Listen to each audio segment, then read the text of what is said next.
No necesitamos tener ya sangre judía ni volvernos unos judíos mesiánicos para recibir la salvación de Cristo Jesús. Ya no necesita usted decir que porque es mexicano ya no lo va a recibir, o porque es salvadoreño, nicaragüense, guatemalteco, puertorriqueño, africano, chino, japonés, musulmán. Ya no hay diferencia. Ya no importa. No importa si usted es un borracho, es un drogadicto, alguien que está adicto a la pornografía. No importa si usted es un hombre que ha engañado muchas veces a su mujer o viceversa, la mujer ha engañado muchas veces al hombre. Ya no importa. Porque ahora lo que importa es que usted traiga un corazón contrito y humillado ante el Señor, y no necesita tener la sangre judía para que el Señor le diga: tus pecados te son perdonados. Dios lo puede hacer.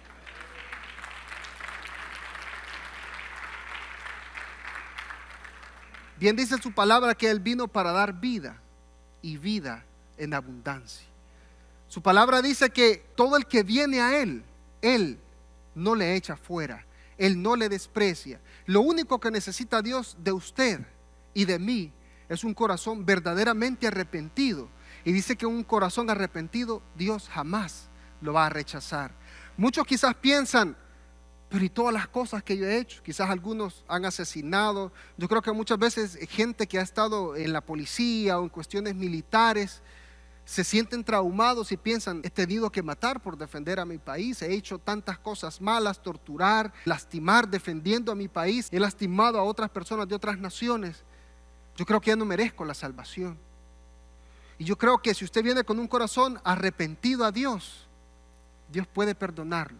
Pero lo que Dios quiere que haya en su vida es un cambio. Desde el momento que Dios lo perdona, Dios borra todos los pecados que están escritos en ese libro. Dios los borra todos. Así de que usted tiene que borrarlos también de su mente y empezar una nueva vida. Eso significa tener un corazón contrito, un corazón dispuesto a venir ante Dios y presentarnos ante Él. Porque si tenemos ese corazón, estamos dispuestos a que Dios tome el control en nuestras vidas, que nos transforme, que nos renueve, que nos purifica. Y luego dice que tenemos un nuevo nacimiento, una nueva criatura ha nacido, somos nuevos en Cristo Jesús. Así de que, amados hermanos, no hay judío, no hay griego, no hay nada. Lo único que usted necesita es, no importa si usted es gentil, venga ante los pies de Cristo Jesús, entréguele su corazón con pasión, empiece una nueva vida. No importa si ha robado, si ha asesinado, lo que haya hecho, Jesús va a transformar su vida. Y usted necesita esa salvación, ese cambio. Usted la necesita, yo la necesito de igual manera. El que viene a mí, no le echo fuera, dice la palabra del Señor. Marcos capítulo 7, versículo 32 dice: y le trajeron un sordo y tartamudo, y le rogaron que le pusiera la mano encima. Pensaba: qué difícil ha de ser para una persona que no puede escuchar, ver cuántas cosas suceden alrededor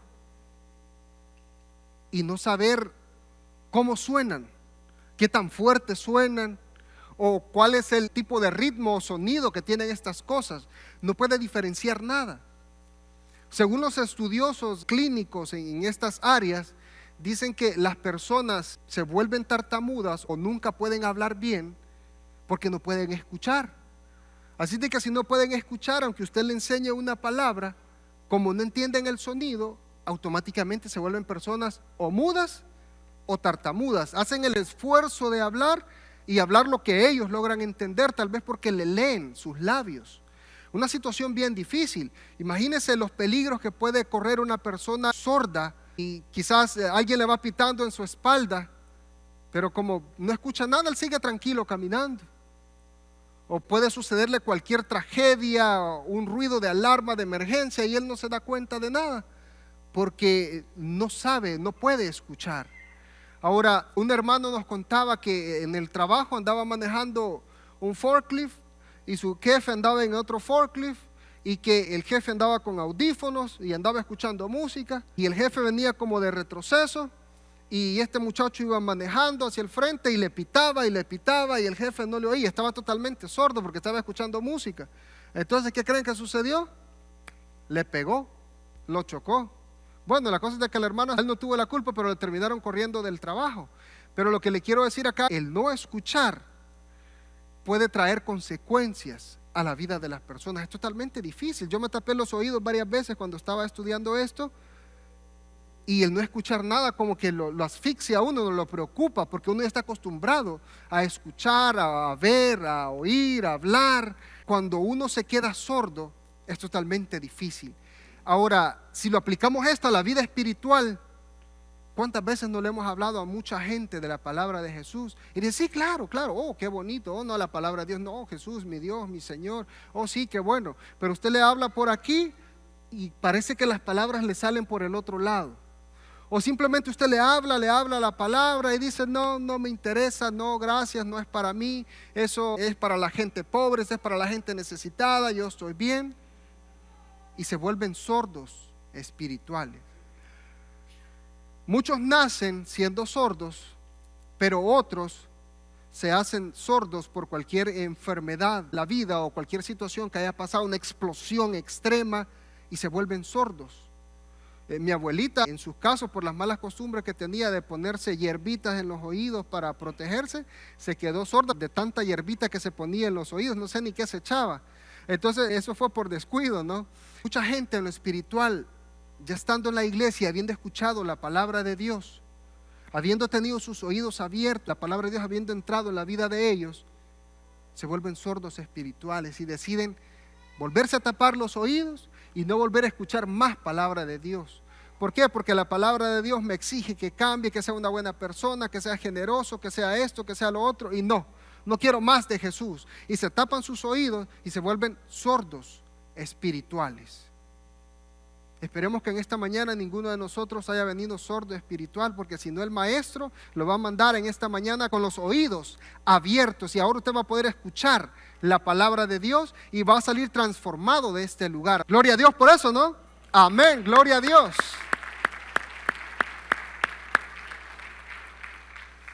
Y dice que estas personas le trajeron el sordo a Jesús.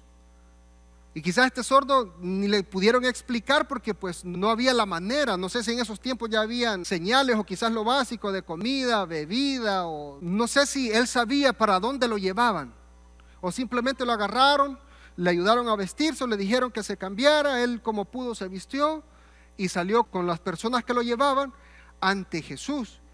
Pero al no poder oír y ver esas grandes multitudes, quizás como que se aturdió, se sintió preocupado. Y quizás se preguntó, ¿qué estoy haciendo aquí? Porque no escuchaba nada, solo miraba las multitudes y los movimientos que habían ahí. Y quizás los milagros que estaba haciendo Jesús, y quizás ahí pudo entender que algo podía suceder en su vida. Entonces estas personas lo traen ante Jesús y dice que le rogaron que pusiera la mano encima. Yo creo de que esto es lo que mucha gente hizo por nosotros. En el caso mío, mis padres y los hermanos de la iglesia en donde me congregaba en El Salvador, me recuerdo que me insistían a que fuera a la iglesia, y también nos decían que estaban orando por nosotros, es decir, le estaban insistiendo a Dios, le estaban clamando a Dios que yo también pudiera recibir la salvación, pero yo estaba sordo espiritual. Entonces yo creo de que mucha gente está orando por usted, mucha gente ha orado por usted para que acepte a Cristo Jesús. Mi padre oraba por mí para que yo regresara a los caminos de Jesús y pudiera hacer algo. Es un pastor y me había enseñado muchas cosas, pero yo hice mis oídos, los tapé y no quise escuchar más acerca de la enseñanza, porque me gustaron las cosas del mundo. Sentía que estaba libre, me podía gozar, me podía divertir con mis amigos, podía hacer las cosas que yo quisiera, y no sentía que nada me estuviera lastimando espiritualmente, porque cuando uno acepta a Jesús, no, como que el Espíritu Santo siempre está ahí. Cuidado, mira lo que vas a hacer, mira lo que vas a pensar, mira cómo vas a andar, mira lo que vas a hablar, y está el Espíritu Santo ahí. Pero muchas veces le decimos al Espíritu Santo, ok, salte de mí, ya no quiero saber más de ti, y ahora quiero hacer lo que yo quiera. Y eso fue honestamente lo que yo hice. A cierta edad me alejé, desde que empecé a trabajar a los 17 años, me empecé a alejar de Cristo Jesús y viví una vida desordenada. Pero mi padre estaba clamando para que el Señor hiciera un cambio en mi vida, para que me transformara, para que me renovara y para que me llamara al plan al que Dios tenía para mi vida. Pasó un tiempo, pero el Señor hizo un milagro en mi vida. Abrió mis oídos espirituales y ahora pude escuchar la palabra de Dios y vivir conforme a su voluntad.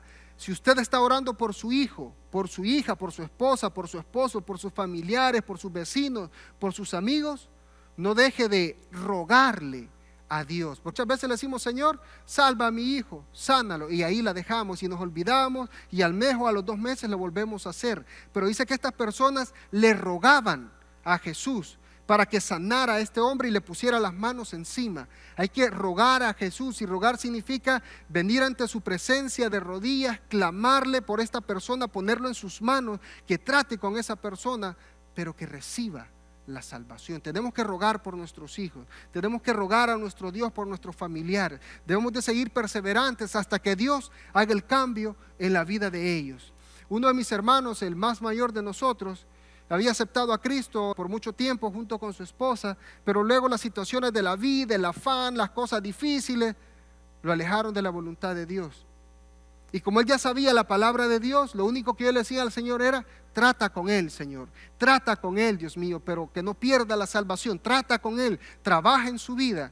Y ¿sabe qué? Le vinieron cosas bien difíciles a su vida, que mi hermano, el que me sigue a mí, el más pequeño, soñó todo lo que le estaba pasando a mi hermano mayor. Hermano menor le llama a mi hermano mayor y le dice: esto y esto te está pasando, dice el Señor. Y mi hermano, que se quebranta en lágrimas, su esposa de igual manera.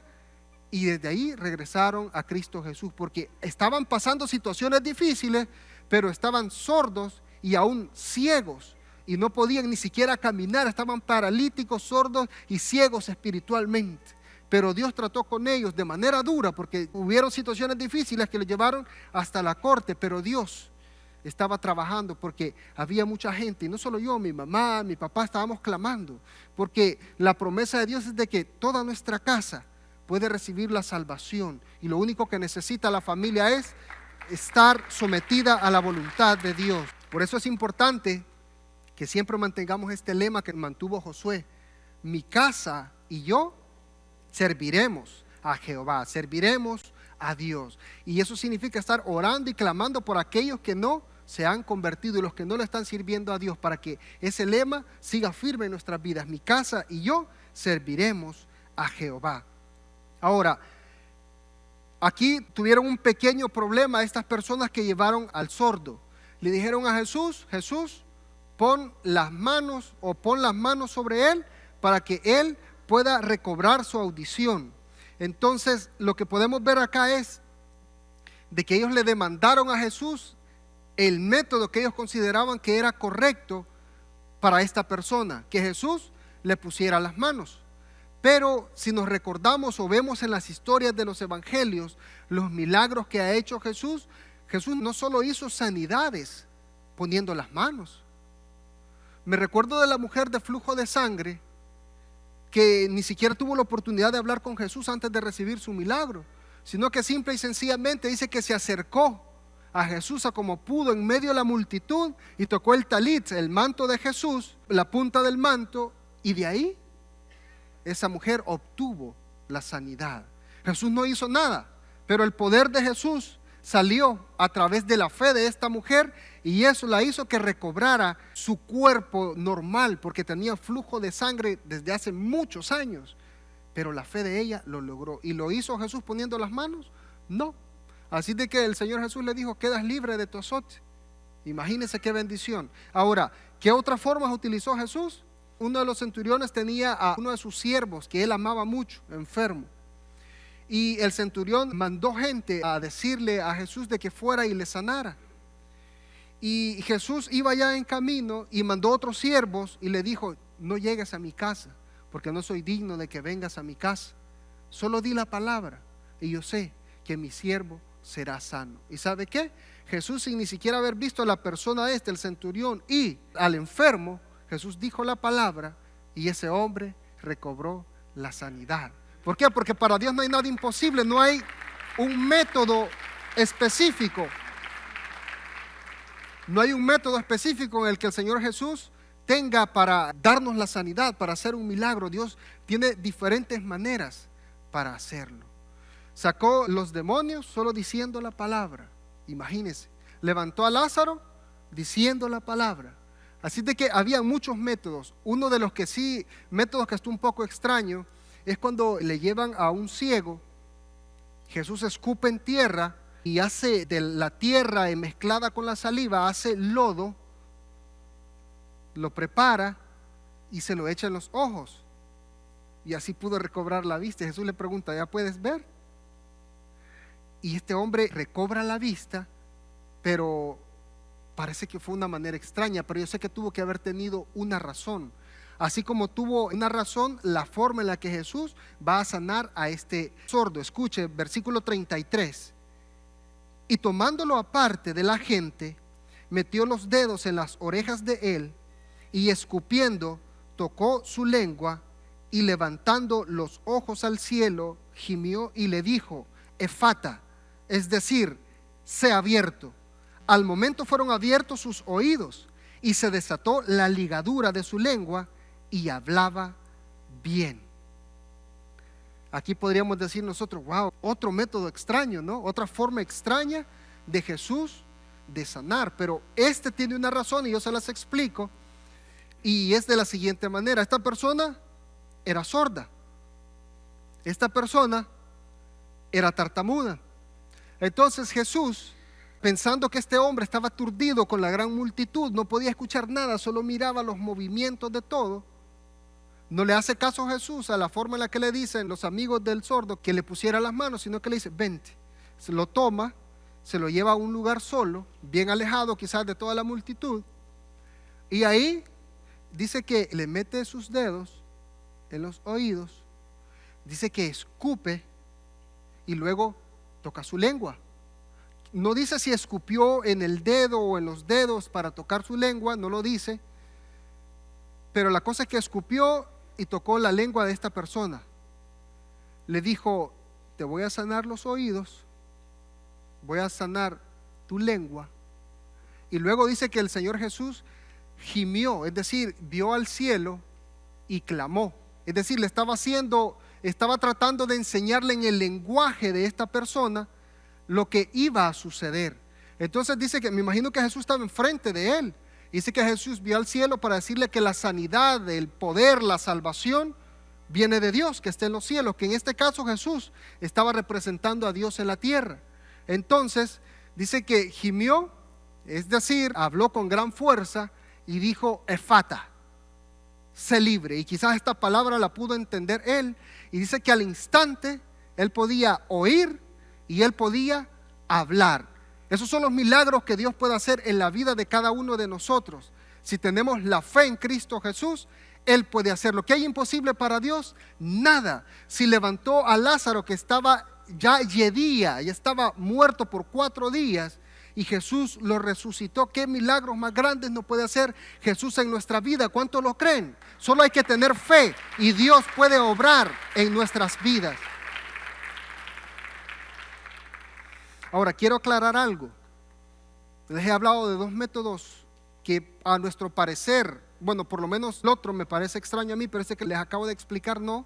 Les acabo de explicar la razón por la que lo hizo así Jesús, de poner sus dedos en los oídos de esta persona. Pero muchos evangelistas o mal llamados apóstoles han transgiversado lo que han leído acá, y Jesús nos manda que se haga de esta manera. La manera clásica en lo que nosotros le pedimos a Jesús es orando por las personas si están a distancia o si están cerca, y acá por eso les pedimos que pasen al altar y ponemos las manos en ustedes, y esos son los métodos comunes que utilizamos. Acá no agarramos a las personas y las empujamos para que caigan al piso, porque muchas veces no lo consideramos prudente, aunque quizás sea una manera correcta de hacerlo, pero no consideramos prudente, porque Dios puede sanar con solo decir la palabra o con poner las manos. Así de que mucha gente mal llamada apóstoles o evangelistas de parte de Dios han transgiversado esto y han inventado métodos diferentes, métodos que no tienen nada que ver con la Biblia. Y usted puede ver videos de cómo gente está empujando a la persona que está en necesidad, y aún la gente se para firme, pero hasta que lo tumban porque hay demasiada presión y lo tiran al piso. Pero hay muchas veces que yo he visto que ha sucedido algo milagroso de esa manera. Toca a la persona y la persona cae de inmediato. pero hay alguien que lo está esperando para cargarlo atrás, para que no se vaya a golpear. En esos eventos sucede algo bien especial. Alguien está atrás esperando, en el caso de que esta persona sea tocada por el Espíritu Santo y vaya de espalda o va a caer, alguien la agarra. Pero muchas veces algunos están solo empujando y empujando, pero hay casos en los que Dios puede tocar a la persona y esa persona puede caer al piso. Y lo acepto. ¿Y sabe por qué? Porque mi esposa nació con una enfermedad hereditaria de su abuela, creo, de uno de sus familiares, luego su mamá y luego ella nació con asma. Y cuando yo la conocí, andaba un bote que parece bota de vaquero y siempre andaba con su botecito cuando se cansaba. Y era una situación bien difícil. A veces teníamos que caminar un buen espacio sobre un bosque para salir a la carretera y tomar un autobús. Y en eso ella se me cansaba y nos parábamos varias veces. Y yo me preocupaba, pues estábamos bien jóvenes en ese entonces y hay esa enfermedad en ella, una enfermedad hereditaria, genética, y me preocupaba esa situación. Un día fuimos a una campaña evangelística en el que el hombre, este siervo del Señor, estaba orando y no estaba empujando a la gente. Y yo siempre he tenido cuidado en eso y nos acercamos con mi esposa y el hombre solo tocó a mi esposa y mi esposa cayó. Pero ¿sabe qué sucedió después de eso? Cuando se levantó. Desde ese tiempo, ahora mi esposa no tiene asma. Nosotros hemos visto el milagro de Dios en nuestra vida. Y esos botecitos que necesitaban no los necesitamos más. Y se rompió esa cadena de enfermedad que venía de generación en generación y mis hijos no tienen esa enfermedad tampoco. Le damos gracias a Dios porque cuando Dios hace un milagro, Él es poderoso y lo hace bien. Y tantos milagros que han habido en mi familia, y por eso tengo el privilegio de hablarlo con autoridad, porque yo lo he visto, nosotros lo hemos vivido, y Dios ha hecho esos milagros sorprendentes. Ahora yo soy el que me canso cuando voy corriendo con mi esposa y salimos a correr a algún lugar. Imagínense, es imparable, tiene una energía increíble, sus pulmones y todo su sistema está sano para la honra y la gloria de Dios. Alabado sea mi Dios para siempre.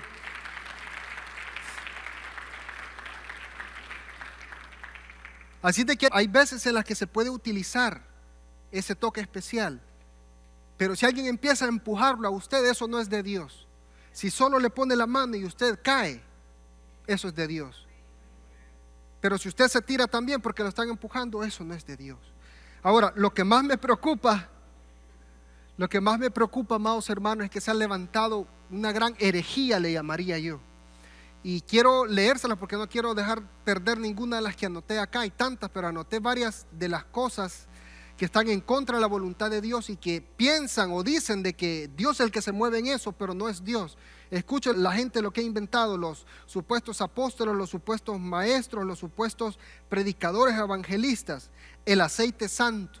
Y esto me preocupa, que hay gente que tiene que mandar a comprar el aceite de Israel, porque si no es el aceite de Israel, no va a funcionar la unción. Y hay hombres que dicen, no, yo he pasado ayunando y orando tanto tiempo por este aceite y tengo una gran cantidad de aceite y este es el aceite de la unción, se los estoy vendiendo a un bajo costo, unja su casa, unja su familia, unja su carro, unja su negocio, porque esto es de Dios. Y empiezan a hacer negocio de la palabra de Dios. Así de que el aceite santo, el agua santa, y hay gente que no ha entendido bien la palabra de Dios. Y sí, como no, ¿cuántos? Mándenme una docena de esos botecitos para regalarle a mi familia. La sanidad no está en medio de esas cosas. La sanidad está en la fe que usted tiene en Cristo Jesús, porque Él es el que hace el milagro.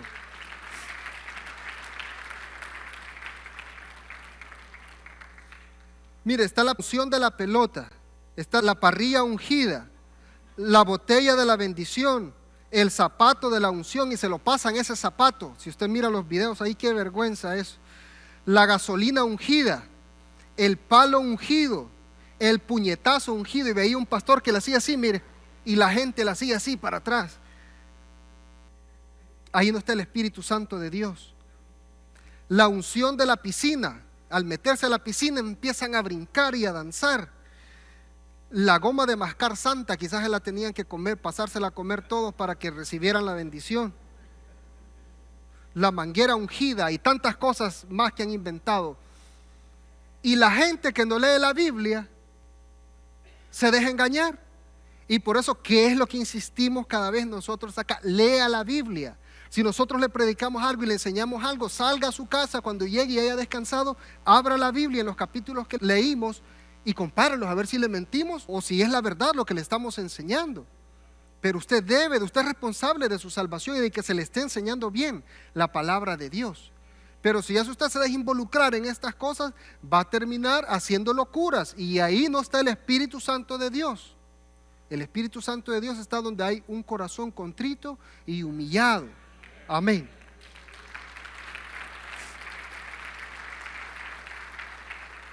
Lo que me preocupa de esto es de que hay mucha gente que nosotros como pentecostales creemos en el mover del Espíritu Santo, en el hablar en lenguas, en las sanidades, pero mucha gente nos critica porque esta gente que ha estado practicando estas situaciones ha transgiversado la palabra de Dios y ahora todos los pentecostales somos iguales.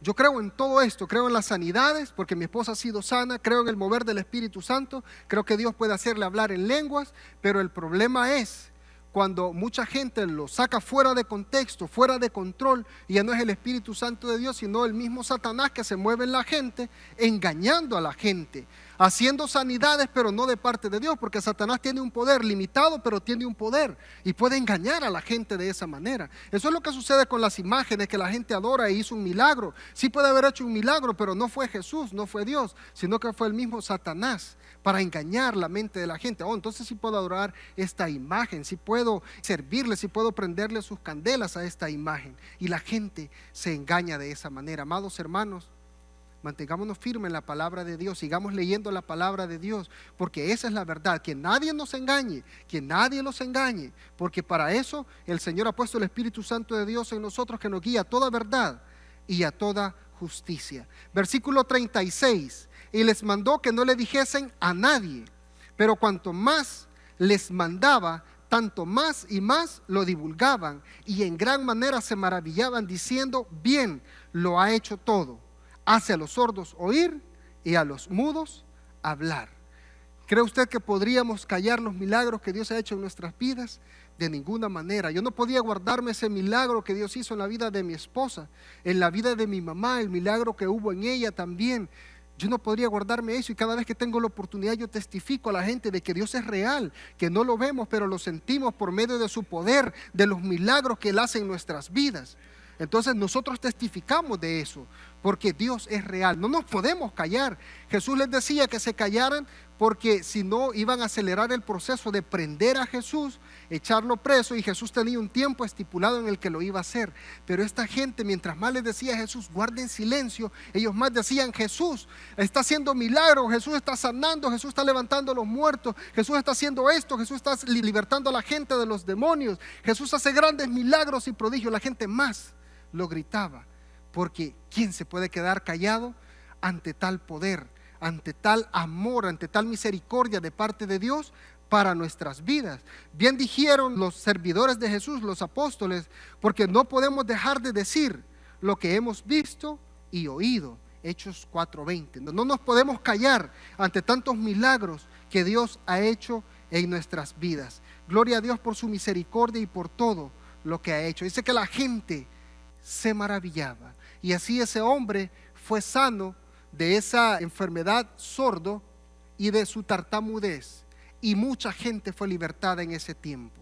Ahora, ese fue un milagro de sanidad, pero ahora quiero hablarles de un milagro de provisión, y quiero que vaya conmigo al capítulo número 8 de Marcos, versículo 1, y dice: en aquellos días, como había una gran multitud y no tenían que comer, Jesús llamó a sus discípulos y les dijo: tengo compasión de la gente, porque ya hace 3 días que están conmigo y no tienen que comer.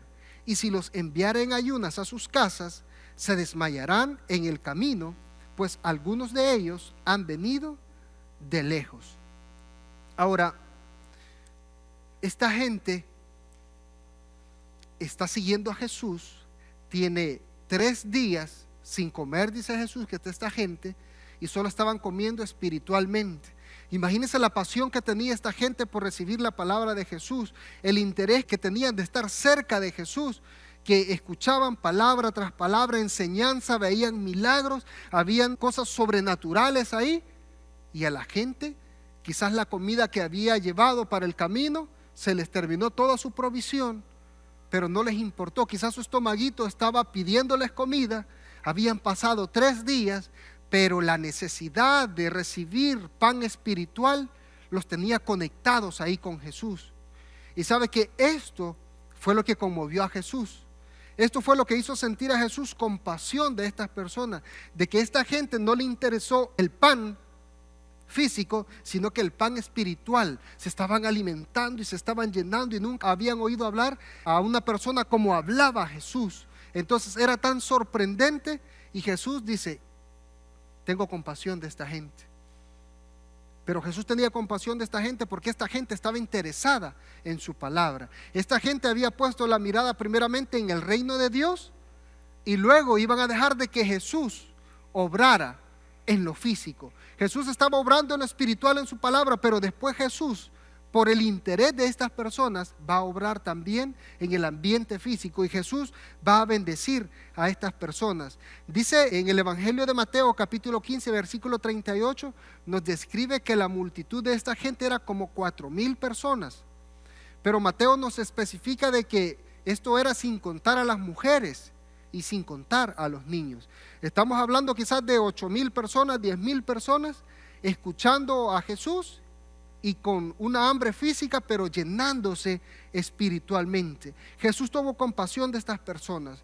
Ahora, el versículo número 4 dice: sus discípulos le respondieron: ¿de dónde podrá alguien saciar de pan a estos aquí en el desierto? Jesús le preguntó a sus discípulos, y sus discípulos se quedaron pensando: pero ¿cómo va a ser posible? Estamos en el desierto, no hay lugares cerca donde ir a comprar. ¿Qué es lo que vamos a hacer? Y lo preocupante acá es que a los discípulos se les había olvidado de que Jesús ya había hecho este milagro anteriormente. En el mismo Evangelio de Marcos, en el capítulo 6, nos habla de una multiplicación que Jesús hizo de pan, de 5 panes y 2 peces, y que había alimentado a 5,000 personas. Un cálculo aproximado eran ahí de 15,000 personas, y ya había hecho este milagro Jesús, y quizás lo había hecho muchas veces, pero no está escrito acá. Solo encontramos 2 veces la multiplicación de los panes para alimentar a 4,000 personas y para alimentar a 5,000 personas. Algunos creen de que Jesús, o de que el escritor Marcos está hablando del mismo milagro y que se equivocó al escribirlo, pero no tiene lógica que lo piensen así, porque se dieron en diferentes lugares. Y en el caso de cuando se hizo la alimentación de los 5,000, apenas tenían un día de estar con Jesús, y al caer la tarde Jesús multiplicó los panes y los peces. Pero en esta ocasión de las 4,000 personas, estas personas estaban ya 3 días con Jesús, y son nada más 4,000 personas, 1,000 personas menos. Así de que podemos ver este milagro de Jesús en Marcos, el de las 4,000 personas alimentadas, y en Mateo. Pero el milagro de la multiplicación de los panes y los peces para las 5,000 personas lo podemos ver en los 4 evangelios. Así de que son totalmente diferentes. ¿Y por qué poner a duda de que Jesús multiplicó 2 veces y pudo haberlo hecho muchísimas veces, y quizás no está escrito acá? Pero Jesús lo pudo haber hecho muchísimas veces más. Por eso es que dice Juan de que no alcanzarían todos los libros del mundo para escribir todo lo que Jesús ha hecho, todos los milagros que Jesús hizo en ese tiempo y en la vida de los discípulos y de la gente que seguía a Cristo Jesús. Ahora, estos discípulos se olvidaron de ese milagro. ¿Será que nosotros también estamos propensos a olvidarnos de que Jesús ha hecho un milagro en nuestras vidas, pero después nos metemos en el ambiente del afán, del trabajo, de la familia, del estrés y de todas esas cosas que nos mantienen desenfocados de Dios, y volvemos a caer en necesidad de Dios, y se nos olvida que Jesús puede hacer el milagro otra vez y ayudarnos y restaurarnos y sanarnos? Pero como estamos tan afanados, tan ofuscados, tan ocupados en otras cosas, que nos olvidamos a quién ir, que nos olvidamos quién es nuestro sanador, que nos olvidamos quién es nuestro proveedor, que nos olvidamos quién es el que conoce cada una de las partes de nuestro cuerpo. Nos olvidamos de ir a Jesús y preferimos ir con otras personas que a veces nos dan consejos que no tienen nada que ver y olvidamos y hacemos un lado a Jesús. Acá Jesús les va a preguntar de una sola vez en el versículo número 5, y les preguntó: ¿cuántos panes tenéis? Ellos dijeron: 7. Entonces mandó a la multitud que se recostase en tierra, y tomando los 7 panes, habiendo dado gracias, los partió y dio a sus discípulos para que los pusiese delante, y los pusieron delante de la multitud. Y tenían también unos pocos pececillos, y los bendijo y mandó que también los pusiesen delante. Ahora, ¿por qué Jesús tiene que pedirle panes a los discípulos? Si Jesús podía hacer que todo apareciera automáticamente. En la multiplicación anterior de los 5 panes y los 2 peces, de igual manera le presentan a Jesús esos 5 panes y esos 2 peces para que Jesús hiciera el milagro. Porque es que es necesario que hay que llevar algo a Jesús. Porque es necesario de que demos nosotros el primer paso para que Jesús haga el milagro completo. Porque Jesús quiere que nosotros valoremos lo que tenemos y lo que Él nos va a dar.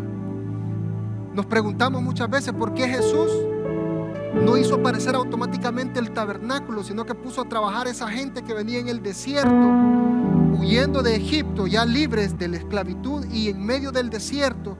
Y Jesús les tiene que decir: traigan ustedes, den de todo lo que tengan, donen lo que ustedes quieran y pónganlo. Necesitamos pieles, necesitamos oro, necesitamos plata, necesitamos bronce, necesitamos cortinas, necesitamos madera. ¿Por qué Dios no hizo que automáticamente apareciera? Porque cada vez que nosotros ponemos las manos en las cosas que Dios va a bendecir y va a multiplicar, nosotros las valoramos. Pero si Dios hubiera hecho que apareciera ese tabernáculo automáticamente, la gente no le hubiera dado tanta importancia, quizás porque no le costó nada. Y eso es lo que sucede muchas veces cuando le damos a nuestros hijos o a nuestros familiares algo que no les costó. Cuando se les deja una herencia y no les costó, la malgastan, la despilfarran, los juguetes los arruinan los niños y no lo cuidan. ¿Por qué? Porque no les costó nada. En este caso Jesús les está diciendo: ¿cuántos panes tienen? Pongan algo ustedes. Quiero incluirlos en esta bendición. Quiero que sean parte de este milagro. Entonces Jesús les dice: traigan esos panes. Y dice: también tenían unos cuantos pececillos, y los presentaron a Jesús. ¿Y sabe qué hizo Jesús? Oró y los bendijo. Ahora la pregunta es para usted: ¿oró usted en esta mañana por el desayuno? ¿O lo hizo a la carrera? No me conteste, porque se puede meter en problemas. ¿Oró usted en esta mañana por su desayuno? Dice que Jesús oró por ese alimento que se iba a multiplicar. Es importante que cada uno de nosotros recuerde de que el alimento que llega a nuestra mesa proviene de parte de Dios, y de que siempre debemos de orar por ese alimento. No solo en su casa, que no le dé vergüenza cuando está en el mall, que no le dé vergüenza cuando está con sus compañeros que no son cristianos, que no le dé vergüenza cuando está con sus familiares que no son cristianos. Un día estaba orando y pensé: esta gente va a decir que somos locos. Estamos en el mall con mi familia comiendo. Pero nosotros vamos a orar. Nosotros oramos. Cuando terminé de orar pensé: esta gente va a pensar que estamos locos. Pero luego le di la vuelta a la moneda y dije: no estamos locos. Nosotros estamos siendo agradecidos por este pan que Dios ha dado a mi vida, y ellos no lo están siendo. Ellos deberían de sentirse mal y no yo, porque yo estoy siendo agradecido con Dios por lo que Él ha dado a mi vida. Amados hermanos, nunca se olvide de orar por ese alimento. Ponga a sus hijos a orar, aunque sea tartamudo, mi hijo y mi hija, aunque sea tartamudo, pero estamos orando por los alimentos y nos recordamos de eso, porque es importante agradecer a Dios. ¿Y sabe qué sucede cuando somos agradecidos con Dios? Dios bendice ese alimento en nuestro estómago y Dios nos sigue proveyendo el alimento necesario para salir adelante. Dios es nuestro proveedor. Dios le proveyó a esta gente. El versículo 8, para terminar, dice: y comieron y se saciaron y recogieron de los pedazos que habían sobrado 7 canastas. Eran los que comieron como 4,000, y los despidió. Ellos pusieron 7 panes y al final recogieron recogieron 7 canastas, quizás mezclado con pan y peces. Después de que se habían saciado todos, los mandó a su casa, los despidió. Dios es el Dios de los milagros. Él es el que sana, Él es el que provee, Él es el que salva y Él es el que nos da la vida eterna. ¿Por qué no cierra sus ojos en esta mañana? Te adoramos, Señor amado, en esta mañana. Te adoramos, Señor Jesús. En el estudio de esta mañana, Señor, hemos aprendido, Señor, que tú eres Jehová Rafa, nuestro sanador, y que no hay ninguna enfermedad imposible para ti, Señor. No importa, Señor amado, la enfermedad más grave. Con solo decir la palabra, con solo poner tu mano, o con solo utilizar la forma que tú quieras, Señor, tú puedes sanar a tu hijo, a tu hija que ha venido en esta mañana, Señor, enfermo de alguna situación, Señor. También sabemos que tú eres Jehová Jireh, nuestro proveedor. Y tu palabra ha dicho, Señor amado, que no hay justo desamparado, ni su simiente que mendigue un pan, Señor. Tú has prometido, Señor, proveernos todo lo necesario hasta el final, y solo debemos de ser fieles a ti. Debemos de ser justos, Señor amado, y tú proveerás todo lo necesario. Creemos en ti, Señor. Estamos llenos de fe en que tú, Señor amado, estás con nosotros. Y si tú estás con nosotros, nada nos faltará, Señor amado. Señor, sé que tú has provisto, Señor, de sanidad, de milagros y de provisiones a nuestras vidas. Pero te pido que también en esta mañana, Señor, toques el corazón de nuestros invitados y proveas en la vida de ellos, Señor, el milagro de la salvación, el perdón de los pecados, la limpieza, Señor, de todas aquellas cosas que lo están alejando de ti, Señor. Padre, toca los corazones, Señor. Yo quiero hacer un llamado especial, pero que seas tú tocando la vida, Señor, de las personas a quienes vamos a llamar, Señor.